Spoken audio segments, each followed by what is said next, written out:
Good morning to everyone. Welcome. I'm Isabel Alfani. I'm Managing Director from EIT Health Spain. And we are very excited at EIT Health Spain for having another year this collaboration with South Summit, co-organizing the health track here in the space. And also, as a novelty this year, South Summit is also part of our broad partnership in Spain and Europe. So we are really glad to share this with you. On this edition, we want to take one step further to accelerate the movement of health and care innovation in Spain. In Spain and within Europe, always thinking about Europe. Because something or a lot is moving around, we can feel it, that the healthcare innovation is giving the step further into a more broader collaboration ecosystems. And our country, Spain, is attracting more and more talents, more interest, more projects, more collaborations, but even so, the great challenges of the sector, chronicity, aging, the high cost for healthcare system, are still there, and we have to move faster and more efficiency in this direction towards to face all these challenges. We have known for a long time that it is necessary to transform the way we assist the citizens and the patients here in Spain and Europe. And in order to facilitate and speed up the development of innovation solutions to reach the market and the patients, we have to build a culture of innovation. Transformation of healthcare system will only be properly addressed and fostered by extended culture of innovation. A culture in which entrepreneurship, diversity, sustainability are shared values, and where we hope to gather you, we hope to promote your collaborations for this unique and common direction. To do this, we must involve all stakeholders, without exception, and all the ecosystems, including the ones not exclusively focusing in the health sector, but broader even. In promoting innovation in health, decision makers and institutions have a fundamental role. We need them to pave and facilitate the path for entrepreneurs in these complex sectors, with an environment that helps them innovate and to succeed. Today, we have here with us, and that's why we have here with us the privilege of having Mrs. Teresa Riesgo, General Secretary of Innovation, at this opening, and to share the role of Ministry of Science, Innovation and Universities in this regard, and her point of view to what is necessary for Spain to lead the path towards health innovation in Europe. So I'll invite you, Teresa. Thanks, first of all, to being here and support this movement towards one innovation culture to health. And we know that health is a complex and highly regulated sector with long periods for the innovation and the new solutions to arrive the market and patients, complex adoption processes with demanding evaluation. So it's a risky sector, yet really attractive. And the impact that we can promote enabling these solutions to the systems is huge. So why, in your opinion, this should be considered a particular attractive sector to investors and entrepreneurs? And how can we improve this attractiveness, to attract more investors to come here and bet for those solutions? And also, what role does public investment plays in this scene? Okay, thank you, Isabel. And first of all, thank you very much for inviting me.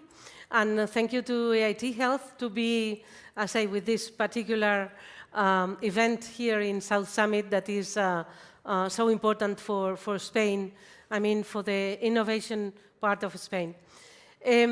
First of all, I would like to say that, of course, health is an attractive sector. It's an attractive sector for all the ecosystem, particularly because we, the citizens, all of us, we are affected by that. So I think we are all all of us, we want to improve our healthcare system somehow, to make it sustainable, to make it more effective, but also to make it, I say, less painful, if I can say this way, yeah, somehow. So the impact is evident, I would say. The impact is evident in all of us, in all of us. We are going to be elder people, for example, so everything that is related to the entrepreneurship, related with, and the innovation related to the, what is called the silver economy, is something that all of us, we are affected by that, yeah? Maybe some of you guys are not that affected as myself, that I am getting older and older, I say very fast, I don't understand why. But anyhow, this is very important. Second thing is that in Europe, and we are talking about Europe, the healthcare system is mainly public. Yeah, so it is very important. The public, the idea of the, I say, how the public system has to be present on that, and so it has not just to be present in the way we are providing the healthcare to the citizens, but also in how the companies and how the ecosystem that is under that is providing a very sustainable healthcare system. And so the public system has to be there. Because, as you say, something that is important is that in this case, we are not talking about a market that it is very fast. So if any of you guys who are here, you are venture capitalists, maybe you say, I'm standing up because this is not for me, but it is for you. Because this is something that needs some patience, it's true. You need to be a little bit more patient than in some other markets that maybe in 6 months you are having, I say, a big business. But I can tell you that the big business that is under that, I say, after that time, is much, much bigger than many others. Because at the end, we are all affected. So I finish with the starting point. Yeah. Great, thanks. No, and it's nice to see that every year, if you check the figures here in South Summit, we have more initiatives, more companies, and more investors also focusing this sector. So it's a good news also every year. And knowing that you are a huge ambassador for the innovation communities, I would like for you to share with us the role that you think innovation communities and public-private collaboration have in the health sector, and how can entrepreneurs take advantage of this potential and get supported by these communities? I mean, you know that I'm very fond of communities themselves, as in any case. Yeah, I mean the cooperation is something that brings us a big farther. We cannot go alone, and we have to go from the ecosystem to the ecosystem. Yeah, the ecosystem is very, very important. Particularly, the healthcare sector has much more important in that, because you need a variety of professionals that is not the case in some other sectors.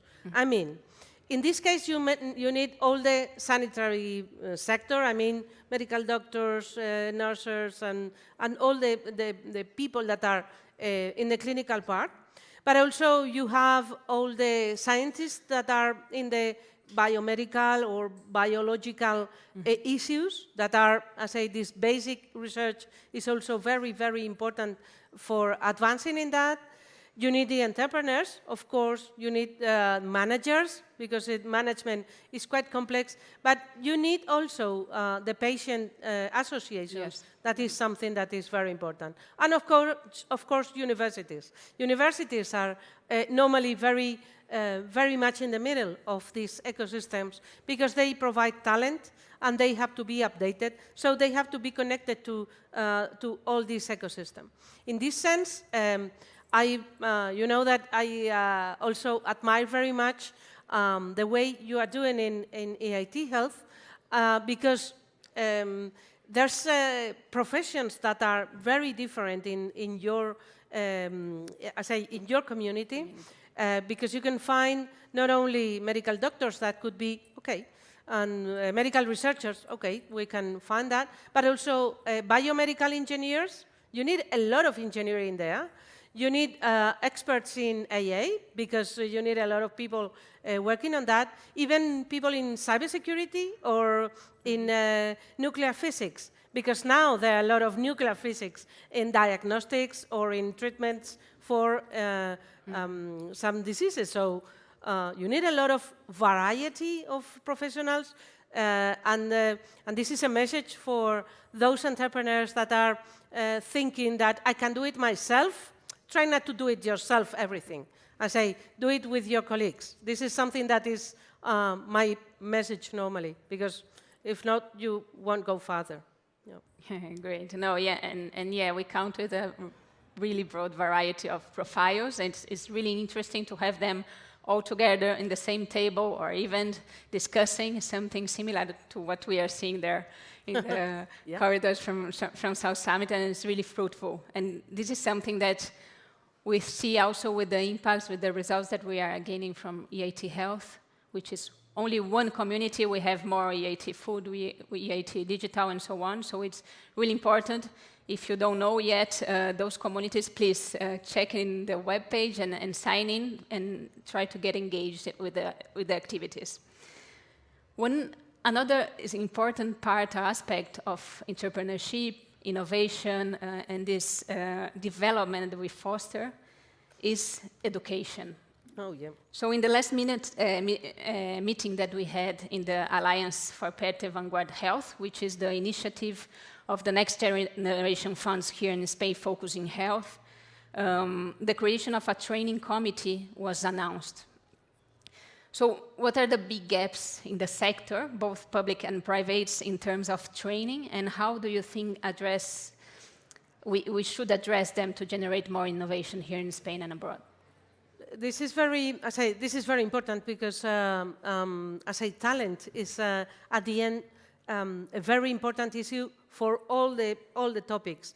Particularly, there are some fields that are more stressed in terms of the lack of talent, and I think we are all very much in putting in place new advancements for that. I don't know, for example, in Spain, there is a plan that is the digital skills plan that is very wide. I mean, it's not just having professionals on this, but also having people that are not dealing exactly 100% to digital issues, but they need to have skills on that. And but in this part, in the spurt of advanced health that we are dealing with, and this is managed by our ministry, so I know it quite well. There is, I say, the government board is the alliance for the PERTE, that were, of course, the ministry, but also other ministries are present there. All the regions, communities, and are also present in this alliance, and of course, the communities related with companies.